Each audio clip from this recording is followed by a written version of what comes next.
What has 228 trillion operations per second and looks like your brain? No, it's not some scary sci-fi movie monster, it's a supercomputer from down under.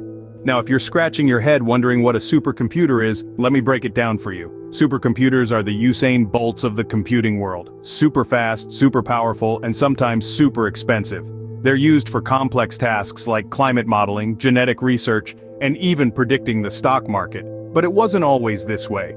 Back in the day, the first supercomputers were about as powerful as your average calculator, and they were used for things like calculating missile trajectories. You know, just your everyday arithmetic.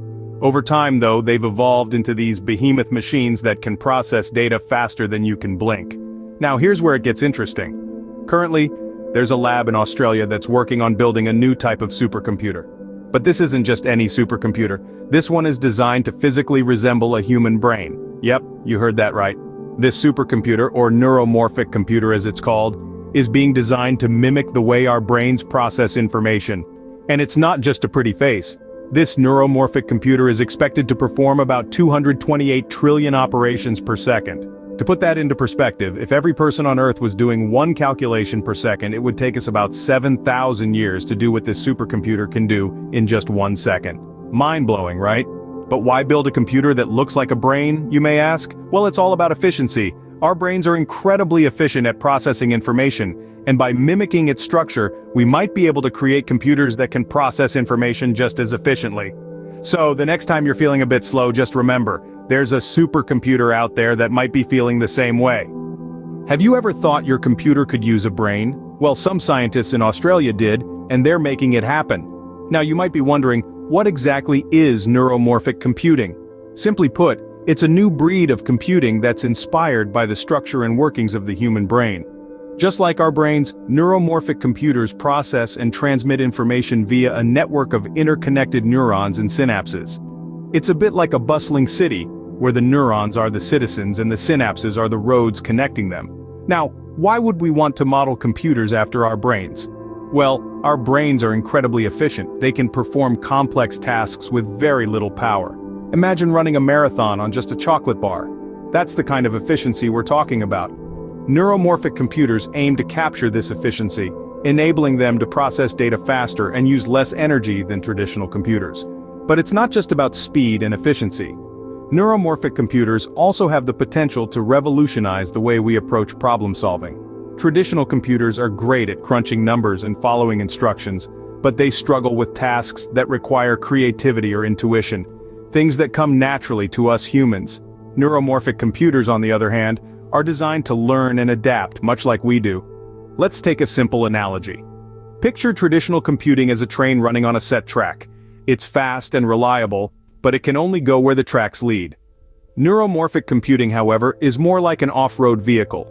It can navigate unexpected terrain, adapt to changing conditions, and find new paths to reach its destination. That's the beauty of neuromorphic computing. It's not just about doing things faster, it's about doing things differently.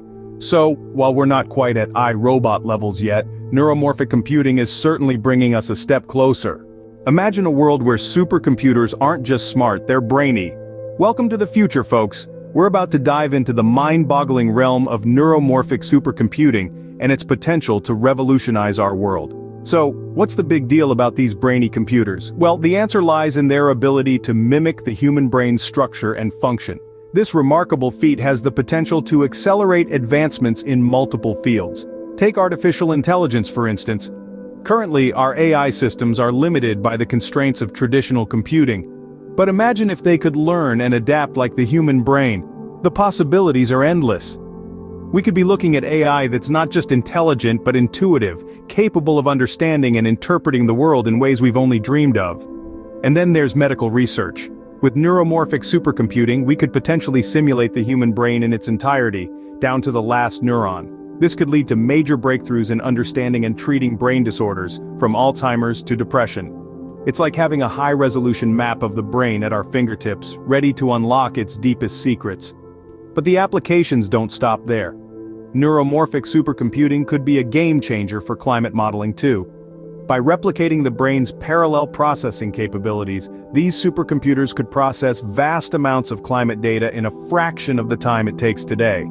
This could lead to more accurate and timely predictions, helping us better prepare for and mitigate the impacts of climate change. And at the heart of this revolution is a lab in Australia, building a supercomputer that not only physically resembles a human brain, but can perform a staggering 228 trillion operations per second. That's right, folks, the biggest neuromorphic computer ever. So, the next time you're marveling at the latest tech gadget, remember, there's a supercomputer in Australia that's probably thinking the same thing. So there we have it. Supercomputers with brains. What a time to be alive! We've journeyed through the evolution of these technological titans from their humble beginnings to their current awe-inspiring capabilities. We've delved into the fascinating world of neuromorphic computing, where the lines between silicon and synapses blur. In the heart of Australia, a lab is working tirelessly to create a supercomputer that not only mimics a human brain in structure, but also matches its operational prowess, performing a staggering 228 trillion operations per second. The future of supercomputing isn't just bright, it's mind-blowing. In this ever-changing world of tech, we encourage you to keep that spark of curiosity alive. Continue to learn, explore, and marvel at the wonders of technology. After all, the world's biggest brain might just be a machine. And on that mind-blowing note, we're signing off. Stay curious, stay informed, and most importantly, stay awesome.